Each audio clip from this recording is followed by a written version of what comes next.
In this extra of the RAMA Blueprints Podcast, we listen to Doctora Concepcion Saucedo Martinez, also known to many with respect and deep love as Concha. Concha is a Mexican Yaqui Chicana, born in California and raised in traditional indigenous ways. In the 1970s, Dr. Concha Saucedo was instrumental in co-founding Instituto Familiar de la Raza, a Latino mental health clinic in San Francisco's Mission District. Concha and her colleagues in the community revolutionized mental health practices by providing clients with spiritual and culturally sensitive services and workshops. Through her knowledge, teachings, and wisdom, she made therapy and psychiatric care more accessible and affordable to the Latino community in San Francisco.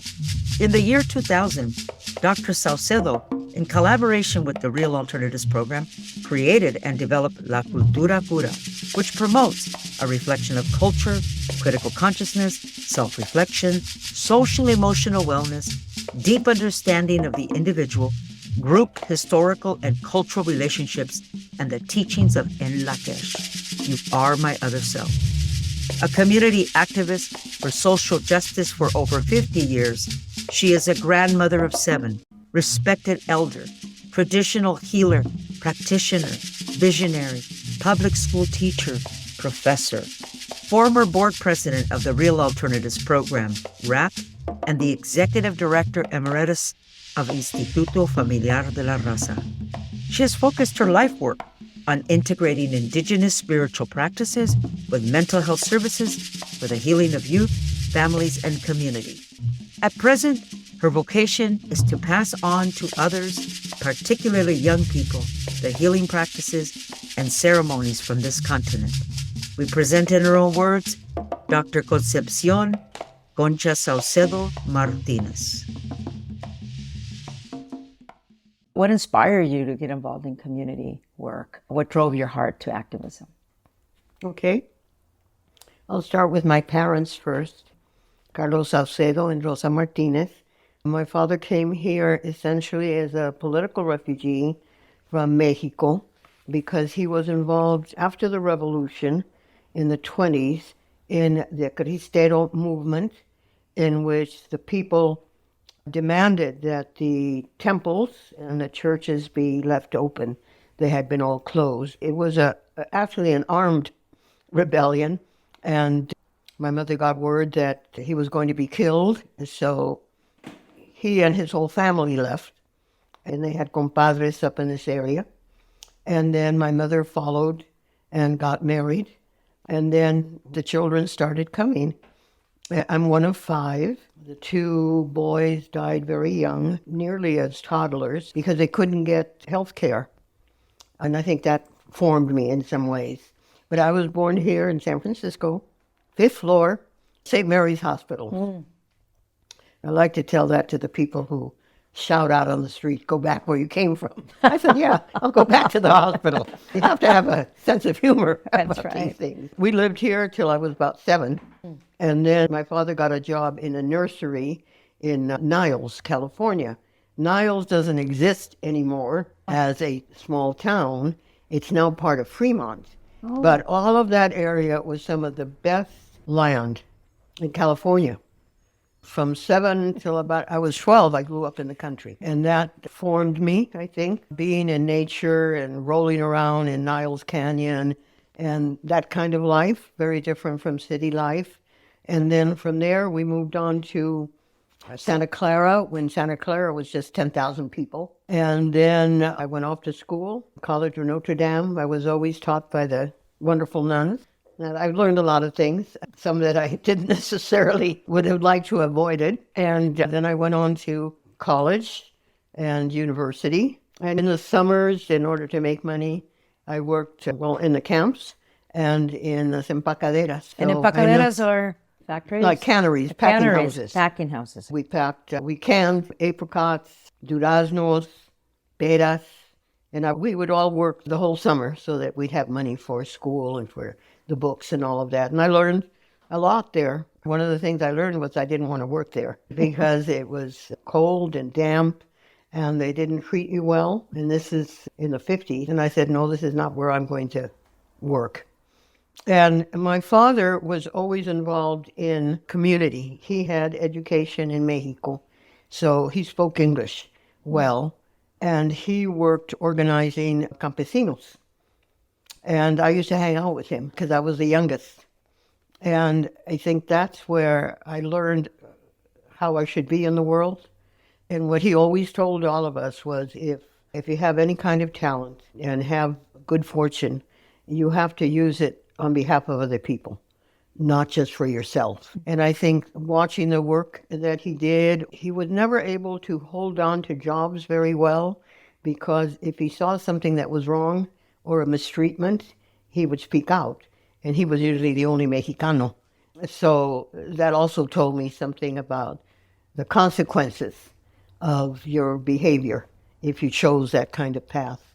And my mother was the same way in her own quiet way. She would gather all the kids in the neighborhood, and on Saturdays we would all sit together and learn how to do feminine things like bordando. We learn how to embroidery. We learn how to mend our socks. You know, all of those very practical kinds of things. But that was her way of serving. So I think I got a direction from them just by watching what they did. And my sisters and I all went into some kind of health field. And I think because we heard the story about my two brothers, and this was in San Francisco, they went from health facility to health facility, and nobody would accept them because there was no money. Wow. Till finally, what is now Presbyterian Hospital, and they had a clinic for poor people.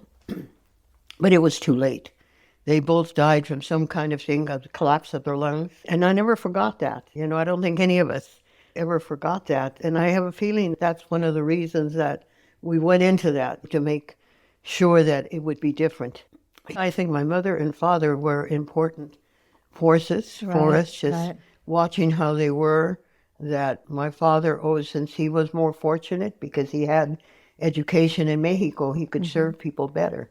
And in those days, he could go into court, whether you were a lawyer or not, on behalf of people. He became known that way, so that then people called on him to do those kinds of things. And since I hung out with him, I learned those things. And then learned how people treated you. By going to Catholic schools, we got really good education in the academic sense. Absolutely. But that's also when I realized, I began seeing how if you had money, you were treated differently. And see, we were always either on a scholarship, or my mother would go and sew for the nuns, or do something for them. But I was noticing other things.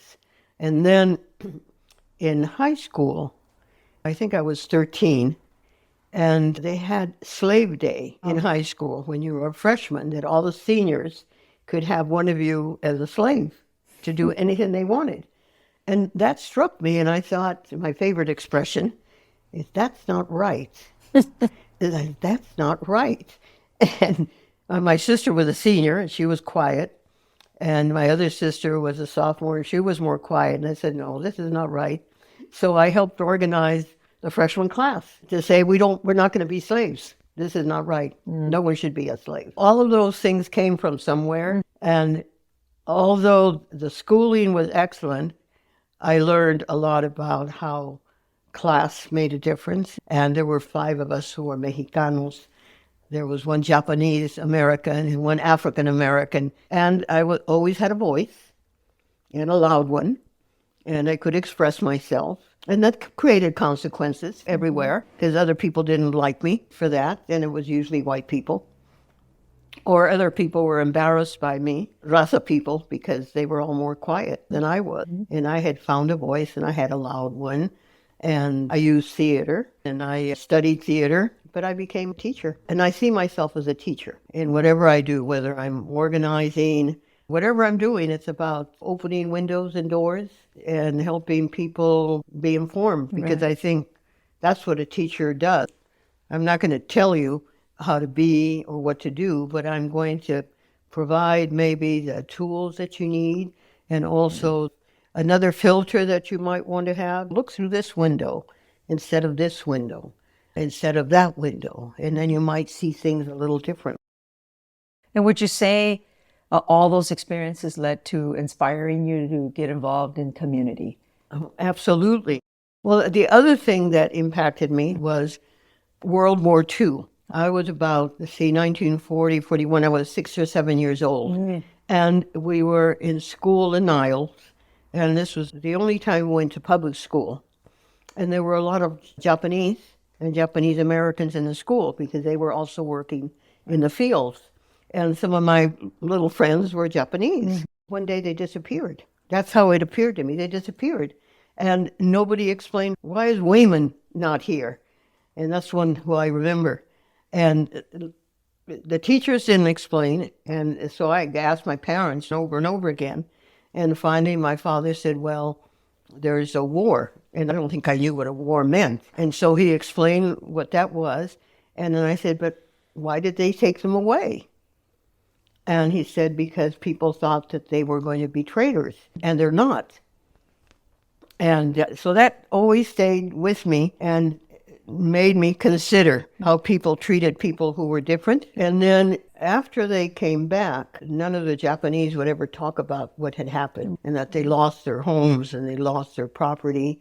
And all of those things seemed to me, again, this is not right. And so I went about trying to make things better. And fortunately in my family, as my mother would always say, well, when anybody can come to the home and I'll just look in their eyes and I will know what kind of person they are. Yeah. Whether te conviene or no. No, right. Is that a good person?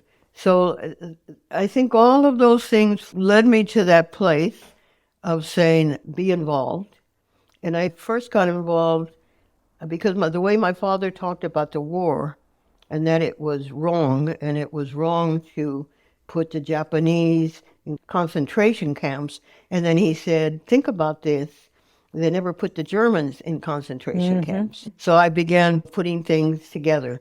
And at 16, I became a part of the War Resisters League because my father also said, war is immoral. He had that belief. He didn't call himself a pacifist, but I think that's what he believed. And so through university, I was in the peace movement. And then I got involved in the civil rights movement early on through civil rights for African Americans first. And then I became involved with civil rights for Mexicanos. And this was the 60s. And you went to college at Notre Dame? College of Notre Dame in Belmont. I was 17. Right. I was young. And I think I noticed a lot of other things there. There weren't too many of me. And the people that were more like me came from Central or South America, but they were very rich. Oh, yeah. And we were the poor cousins, but we got along well. I think all of those things began really entering my consciousness around not just race and culture, but class as well. Right. So I thought all of those things create inequality and unfairness. And then how people saw me on the streets, and like many people at that time, if you were Mexicano, you went through a period of denying it. And by this time, we were living in Santa Clara and going to school in San Jose, in high school, and people would talk to me in Spanish on the street, and I would deny it. That begins how you adapt to a situation, right? And I could have continued to adapt that way, but all of these other things that had happened with me created a spark that didn't last very long. Because then later people would say to me, well, you speak so well. You must be Spanish or something else. I go, no, I'm Mexican. And then later I'm Chicana, and then later I'm Indian. When I was in my doctoral degree, there were a lot of Jewish people, very bright and very articulate, and they would read a paper I wrote, and they'd say, well, where did you learn how to write like this? Same place you did. But it really helped me understand a mindset that even though these people were educated, they were also socialized in a certain way to see myself and anybody who looked like me. And if I hadn't had the fortune to be in a grad school, they would have looked down on me even more, as they did other people. Right. After college, I got married. I was teaching in Gilroy. And that just cemented many things, because in Gilroy at that time, Mexicanos were the workers. What years are those? That was 1959. And I lived there until 66, 67. So I got involved with that community, both organizing campesinos, trying to get better housing. And we worked with, my husband was involved with Quakers. And so we were able to help people organize, to build together with a contract to have their own homes. And in the school I was teaching, I was the only Chicana, Right. and half the school was Mexicanos. When I first moved there, I couldn't rent where I wanted to rent because no Mexicanos rented there. Right. And there was one African-American teacher. The same with them. We had to rent where all the other people of color rented. So all of those things just over time, just you either ignore it or adapt it or refuse. And I became a refusenik. And I learned another lesson when I was organizing. Of course, you went on TV to talk about these things. When I came back to teaching, the superintendent called me into his office and said, "We hear what you've been doing." And I said, "Well, what have I been doing?" They said, "Well, we heard from some of the landowners that you were organizing. And young lady, I'd like you to promise that you won't do that." Now, I had checked out how much money the superintendent earned. So I said, well, you earn X amount of money, and your job is to protect me from people like that. I said, I'm not going to stop. What I do at the end of the day, once the school is closed, is my business. And we were also organizing other people in the community. They made it difficult for me, but fortunately I had tenure, so they couldn't get rid of me. And I knew it, and I wasn't afraid to tell them. So I left when I was ready to leave. So eventually you make your way to the Bay Area, right? Yeah, well, eventually I got divorced. Actually, my husband left me, and I wouldn't take him back for many reasons. And then after a time, I came back and stayed with my mother in Santa Clara. And then I met this other man, got involved with him, except he lived in Oakland. And he asked me to come up to Oakland. And now I think, well, why didn't I ask him to come down to San Jose? But he asked me to go to Oakland. Right. And that's when I got more involved with the African-American community, because he was African-American. And that didn't last forever.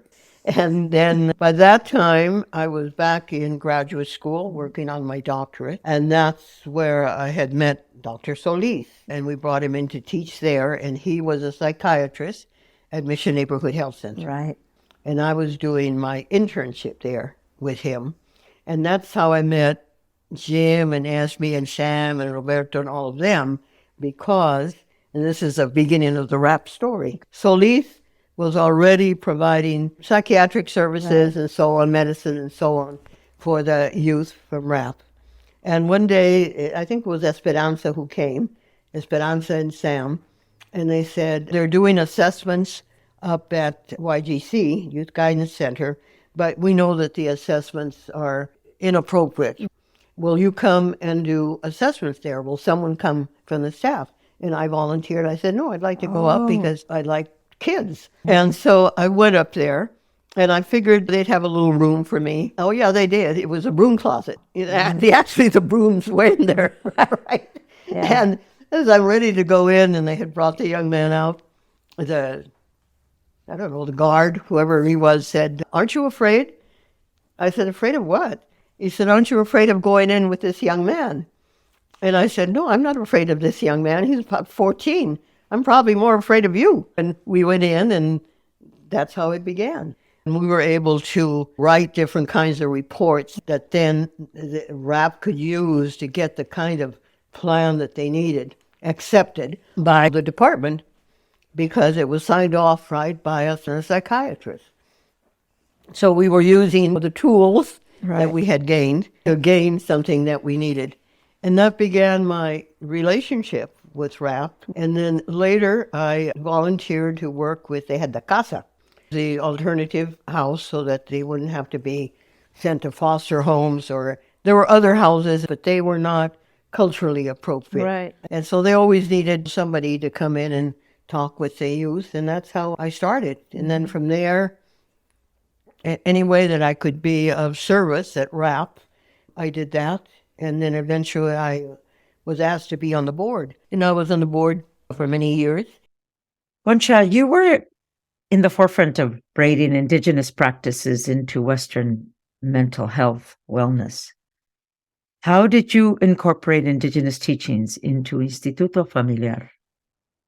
Since I was into Tares and ceremony, that started way back for me in the 60s. I just became involved. And so, since that was part of my involvement and part of what I saw was also needed beyond the social action and social justice, that there needed to be an exploration. And I didn't think of it in that way. I just thought, these are good things, and they reflect the culture of the kids that are here, although oftentimes they are kind of separated from it. But we started with Dia de Muertos, and then building the altar, not only for when people had passed, but that's usually when it started, but also just having an altar and the presence of that energy there. I don't think that happens in any other program. And the altar, talk a little bit about what the altar is. The altar, for me, I like to describe it as a table of energy. It is the center and the core of where energy can be. And we can draw from that energy, and we could put energy there, positive, as well as one wants to be rid of something that is harmful to one. If you have something that manifests that, you can leave that on the altar so that energy can be transformed. I've had people put up their beer cans, or before marijuana was legal, they put their marijuana cigarettes up there, and people would be shocked. I said, no, this is a table. And you can put this as a messa of prayer and of energy, and you can receive energy and you can give energy. And that's why we build them wherever we go. That's fairly simple. Right. Or it's even more simple, just the salvador for the copal or for the incense and a candle and some water.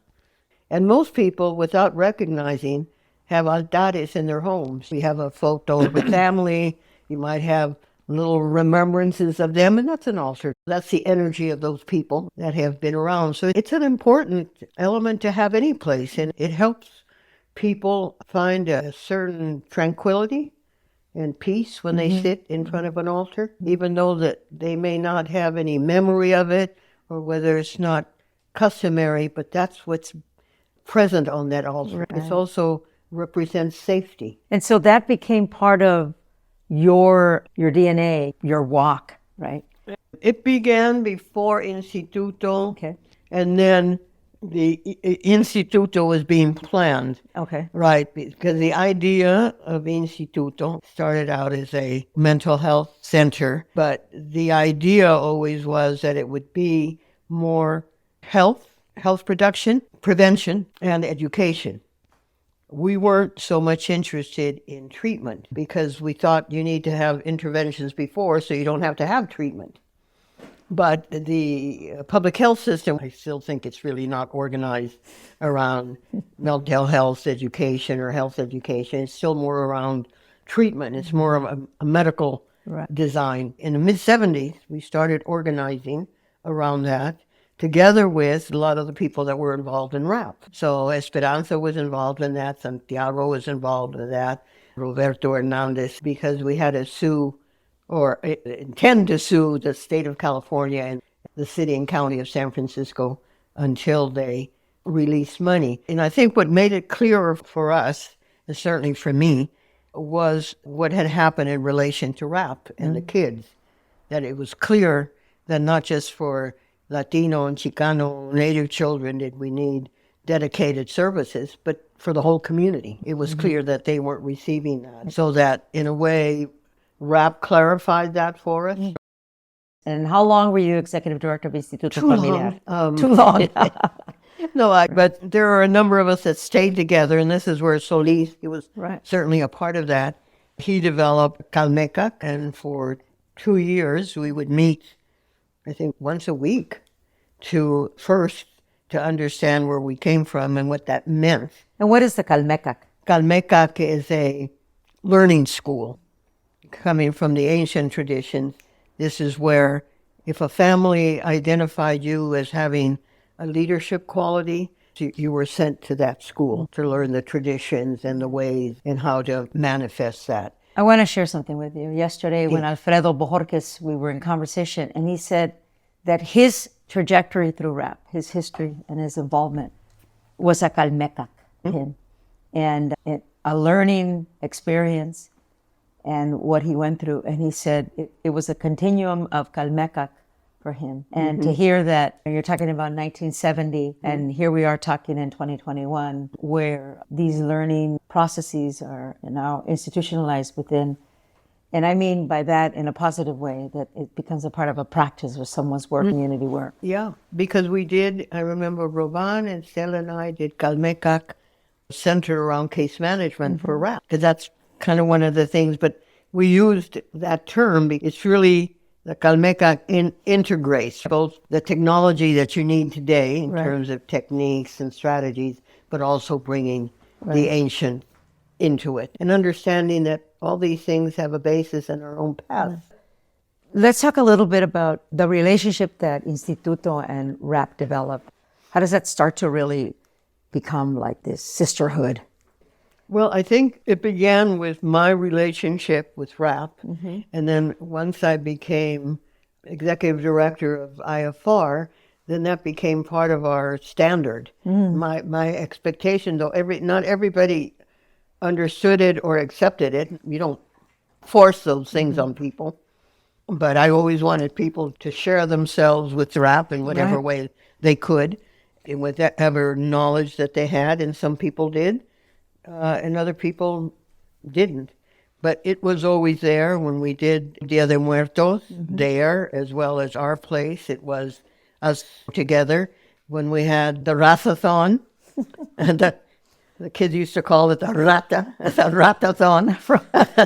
And the Raza-thon was what? It was a run, a 3.5 run that was established by Instituto. And again, together with rap was fundamental to it, because we needed funding. We needed sources of money that was not tied to city money. And so we got this idea. And I don't know how the name came about, whether from me or for somebody else. These ideas come through, and we would run everything, all the staff. Well, after all, you know what it's like when you're doing your own work, but running a run, clocking people in. We couldn't continue it. And then it finally, like many things, come and go. I'm encouraging Gloria at Instituto, why don't you do that again? Because it wasn't really about just raising money. This is something that families can do together. We wanted to run through the mission. And it did. Because we want people to see. And then it was run and you could walk. Yeah. Because we wanted to encourage. This is very healthy, free exercise. So you're at Instituto, and my first meeting of Instituto folks was when you guys were on 24th Street. Yes. And my first interaction with you guys, I remember going over there because it was a shared client, and you guys were already respectful of the boundaries in mental health protocols and the HIPAA stuff. And, at RAP, we were still kind of learning, and Roban was struggling with trying to keep folks like, oh, you don't disclose that. This is how you do this. And, and I had come from the state of California, so I had been working in the state system, so I knew about that. And then I go over there.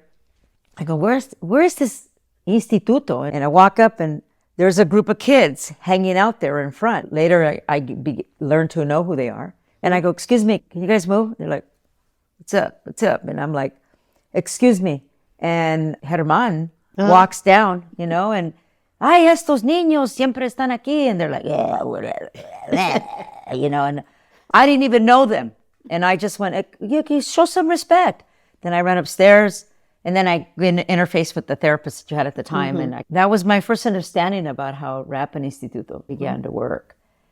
A lot of things went on during that time. There was a year that a lot of the staff talk about, the year of 1994 to 95, where there were about 40 murders.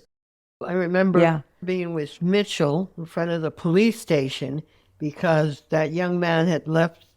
They released him, and then he got shot right there. Right. Byron Alvarado Martinez was his name, and he had just turned 14.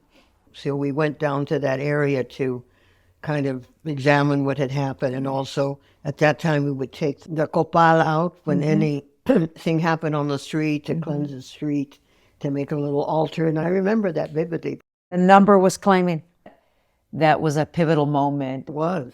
And I think you as a board member and others began the advocacy to increase the funding. Can you talk a little bit about what that was like in regards to advocating for more money to enhance programming in the community at that time? Well, what it created in me, it was that I didn't like, but it was necessary, was a lot of anger and sadness at the same time, that we had to get to that point where 52 children had to be dead.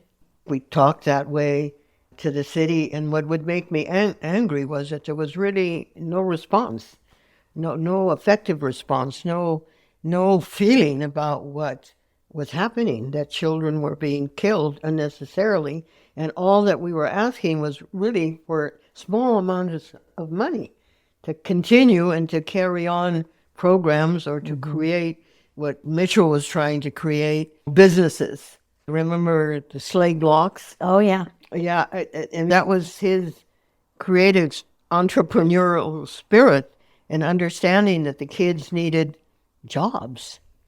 And it created anger and sadness and also determination to keep on. Yeah, and that we needed to be freer.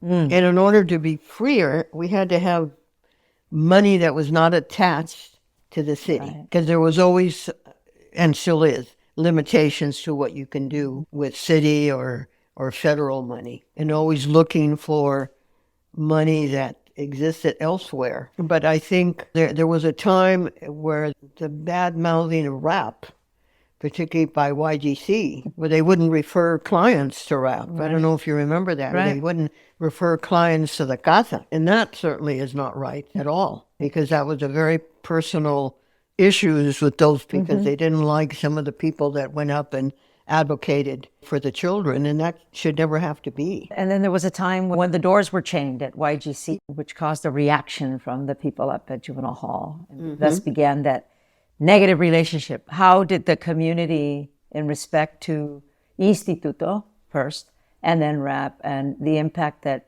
you all had in changing policy or influencing policy? I think both groups, both RAP and Instituto, had a lot to do with changing policies within the city.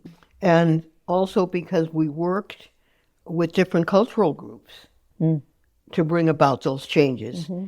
You know, it used to be that in the health services, it was always bilingual. You need to have bilingual services. And one of the things that we got changed, and this was with the help of Asians and African Americans, we said, we're going to advocate for those changes. And I remember us at the Health Commission, all of us standing up and saying, you know, we need to have bicultural services. And that includes African Americans, right? Because they also have a foundational base that is different from the rest of the people. So, I mean, that was one of the major ones, because that then made it possible to push for more money, because the city did not have bicultural services. And to some degree, I think still don't, because in my view, the limitations of how bureaucracies work don't always permit you to work in the way that you should be working. Say if you were a clinician, you couldn't always go and see your client in the park. You're supposed to keep them in the office. So then the delivery of the service could not be appropriate to the culture. If you had to have the kids only come in to RAP, and you couldn't go out to the street where the kids were, then it wasn't going to work. So I think that was fundamental. And in just the changes that has finally occurred, that YGC is going to close, how long did that take? How does that make you feel when you hear about that it's going to be shut down? Yay! Then the people, well, what are you going to do with those? Well, we need to have community houses for those that need that, and the kind of support that they're going to need that. And yeah, there may be people that are a danger to others, so you need something special for that. But I think people can figure that out, you know, as we've all figured it out. Because, you know, a lot of the kids that I think were kept out of YGC because of the activities of RAP, that can still go on and expand it. But we have to have specialized places and services for them. We've been hearing over the last days, if RAP was still here. Yesterday, Ariel spoke about that RAP started as an idea. And then from the idea, it went to a program. And then from a program, it became a collaboration. And then from a collaboration, it went to a philosophy and eventually a spirit. And so it exists in that way. Yeah, it exists. It's like it doesn't have to have a building to exist. Because I think, say like Cultura Cura, that was one of the ramas that came, but it came with those ideas, right? And homies, they are now programs in different ways, but they all had the same seed. What was planted there has grown not only into a tree with a lot of branches, so it still exists. Because sometimes people feel so much sorrow because it died, but it didn't die, it evolved. And so you were there during the closure. I cried. I mean, I can't remember what public meeting we were in. I couldn't stop the tears because I was really, I felt a responsibility. Absolutely. But I also knew that we had to shut down. We couldn't go on that way. And it was past the time, because no matter how hard Mitchell tried, we couldn't get the funding that we needed to get out of that bind. How did that personally transform you? I think in many ways, to understand that maybe decisions should have been made earlier, different kinds of decisions, but none of us could get to that place. Because you have an idea that it's going to exist and somehow that miracle is going to happen, or that other people would change and provide funding for us, that we could get out of the hole. It brought a sense of reality about being more careful and providing and having more knowledge. I have a lot more knowledge about how to run something now than I did then. So there was a lesson for you there? Oh, absolutely. Yeah. It was a sad lesson. And you think that's around the time that I was going for the building. That was another piece, that you have to have property, some kind of property in this kind of society, because then you can borrow against it. And you have to have assets. And that's something that RAP didn't have, hadn't been able to develop, because we were so dedicated to providing a service. That's right. That's what I learned in the mistakes I made at Instituto, that you can't keep providing the service unless you have some kind of asset that gives you that base of support, that you won't go under. And I think that happens to a lot of nonprofits that have that kind of dedication to service. Funding comes in and you put it all into employing people that are going to provide service. And you don't put any into administration. And then you have what happened with Mitchell. He's doing everything. For a time, we used to rent out the fiscal, all of those things. And nobody taught us those things. We had to learn it through these lessons. And it was a really painful time during that time. Oh, absolutely. Right? And a lot of sadness looming over the community, a lot of miscommunication. And you as the board president, how did you walk with that? How did you move through that? Because, you're an executive director of your own agency. You're in the process of buying a building. Getting it donated. I'm sorry. And Mitchell was involved with you, trying to make those connections. He knew the contractors, and he was shaking and moving. And yet here we were trying to patch the boat. It was a sad time for me. I think I had Moraima, who was a very spiritual and prayerful person. She was always praying for. I had my altar, but it was very difficult. I didn't sleep a lot because, you have to look at what could I have done more. And I was president of the board, and people were mad. Why are you shutting it down? We're going under. We are under. Yeah. But you can't explain that all the time to people because the feelings are there. It meant so much to all of us. So it was hard decisions. By that time, everybody had left the board. So I was left. It was just you and I at that point. Yeah. Driving around, practically begging people, will you please take the program? Don't shut the program down. Yeah. We got a plan. That's and I remember right. you and I sitting and talking in this house where we're at. You remember better than I do. Right. One way that I dealt with it is to forget about some of it. In that garden out there, how I learned about your tree, the grandfather. And saying, well, what's going to be the plan? Who can we talk to? We began to meet with Willie Brown and Kamiko Burton, which were all Mayor's Office of Criminal Justice, MOCJ, and asking, we have a plan. And I think the city had some compassion because they had known. And I think I'm not trying to make an excuse for the city, but I think that there were some people that worked inside of there that knew the hard work. But I also knew a reality, and that's that we weren't going to be able to continue the way we thought. Yeah. If we had really looked at it realistically earlier on, we had kind of magical glasses on, because it's a hard thing to look at that kind of reality. Right. And then when I had the same thing happening at Instituto, I forget this organization, they provided like $300,000 as a loan, and that saved Instituto. And then we got a wonderful fiscal person who's still there. And so infrastructure is real critical to a nonprofit. Absolutely. Right? And that has always been a weakness, I think, to all nonprofits, because you want to put so much into service. And you say, well, we don't need an administrative assistant. But yes, I tell them, yes, you do.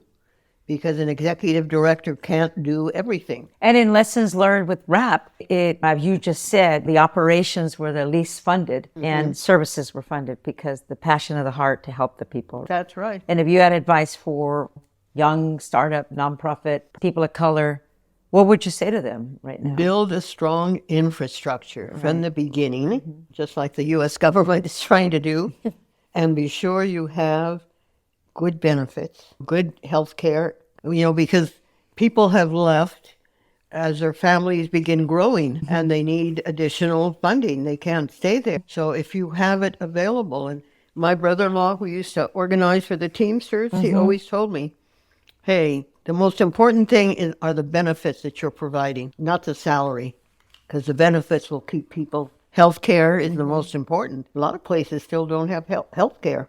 If you have a philosophy of service, keep returning to that and relearning it and reteaching it, because as new staff members come, they may have other ideas that are very positive, but they may not fit into your philosophy.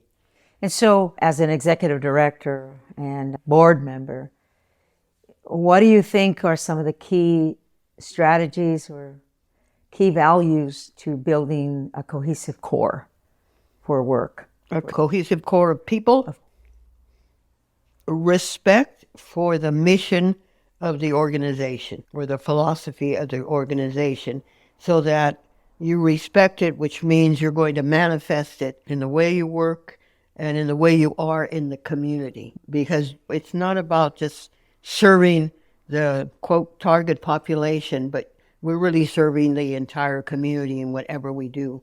So we have to be involved in other activities of the community, otherwise you won't be known. And if you're not known, people are not going to know what the programs are really about. They learn that through having respect for you as a person. So I think all of those things are the most important. Be in the community that you are working in, whether you are from here or not. But once you're here, be in that community, participate, so people know your face. And one of the things that I've always respected about Instituto and through RAP in conversation and being part of the work was the opportunity to be able to work with other communities, right? Absolutely. And so that became part of the fabric of the work. That eventually Instituto has expanded into, now you guys are up in the Excelsior. I'm hearing that maybe the Bayview or services are out there anyway. Yeah. And how integral has that been? I think it's been central to all our work. And for me, personally, it's that I went to school, graduate school, with making alliances with different groups. And then people from those groups went on serving their own communities. They're out there. It's the relationship that we built so that I can call up and say, hey, for example, Abner, hey, Abner, we're doing this and we need some help. Can you support it? Or they'll do the same thing, even to this day. So that those relationships are fundamental. And I don't think all community organizations do that. What I see right now in some of the mission leadership, there's a certain kind of negative nationalism that you're so focused just on us, and even just on us, the mission, and not seeing how we are truly interconnected with other communities and that we share commonalities as well as differences. We're different, but we respect the difference.